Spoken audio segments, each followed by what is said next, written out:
Class 9 में हम सब ने अनियन पील एक्सपेरिमेंट किया है और उस एक्सपेरिमेंट को करते टाइम हमने इस माइक्रोस्कोप को यूज किया है। इसे कहते हैं लाइट माइक्रोस्कोप। तो इस वीडियो में हम इस लाइट माइक्रोस्कोप के डिफरेंट पार्ट्स और उसके फंक्शन को समझेंगे। सबसे पहले शुरू करते हैं बेस ऑफ द माइक्रोस्कोप से। अब अगर हमें माइक्रोस्कोप को यूज करना है तो हमें उसे किसी जगह पर रखना होगा। मान लेते हैं कि हम टेबल पे रख के उस माइक्रोस्कोप को यूज कर रहे हैं। तो माइक्रोस्कोप का वो वाला पोर्शन जिससे हम इसे टेबल पे रखते हैं that is called base of the microscope. Next, अगर हमें किसी भी चीज को विजुअलाइज करना है तो उसके लिए हमें चाहिए होगी लाइट। तो इस लाइट सोर्स को हमारे सैंपल तक पहुंचाने के लिए, जो कि एक स्लाइड के ऊपर रखी होती है, उस सैंपल तक लाइट पहुंचाने के लिए हम यूज करेंगे मिरर का।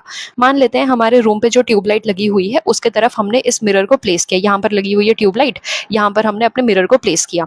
तो यहाँ ट्यूबलाइट से ये लाइट रेज आएंगी और ये रिफ्लेक्ट करेंगी हमारे सैंपल तक। फिर ये सैंपल बहुत छोटा है तो इसको हमें जूम करना होगा। जूम करने को अगर हम बायोलॉजी की भाषा में बोले तो उसे बोलते हैं मैग्नीफाई करना या मैग्निफिकेशन करना। तो ये जो मैग्निफिकेशन का काम है ये करता है ऑब्जेक्टिव लेंस। अब आपके सैंपल के साइज पे डिपेंड करता है कि आपको उसे कितना जूम करना है। मान लेते हैं कि आपका जो सैंपल है वो बहुत ज्यादा छोटा है तो हम उसे चाहते हैं 100 टाइम जूम करना, या फिर वो ठीक ठाक साइज का है तो उसे हम चाहेंगे 40x जूम करना, और अगर वो थोड़ा और बड़ा है तो मान लेते हैं हम उसे 10 टाइम जूम करना चाहते हैं। तो ये जो जूम करने का काम होता है ये होता है ऑब्जेक्टिव लेंस का।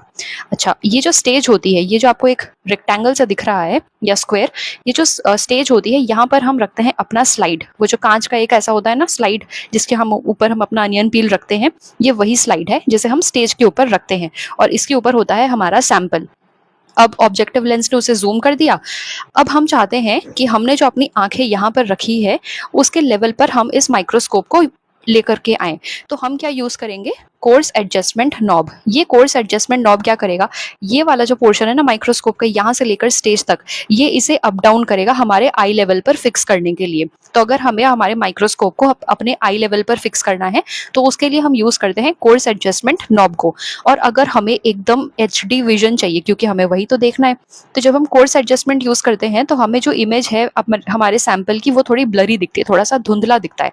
तो अगर हम चाहते हैं कि हमें एकदम एचडी विजन, एकदम क्लियर विजन दिखे, उसके लिए हम यूज करते हैं फाइन एडजस्टमेंट नॉब को। और फाइनली ये बचता है वो हैंडल। हैंडल मतलब क्या, जिसके थ्रू हम अपने हाथ से इसे पकड़ते हैं और एक जगह से दूसरे जगह पूरे माइक्रोस्कोप को शिफ्ट करते हैं, दैट इज कॉल्ड हैंडल। तो ये पोर्शन हो जाता है हैंडल, ये हो जाता है बेस, ये हो गया आई पीस, ये हो गया स्टेज, और ये होता है पूरा स्ट्रक्चर ऑफ लाइट माइक्रोस्कोप।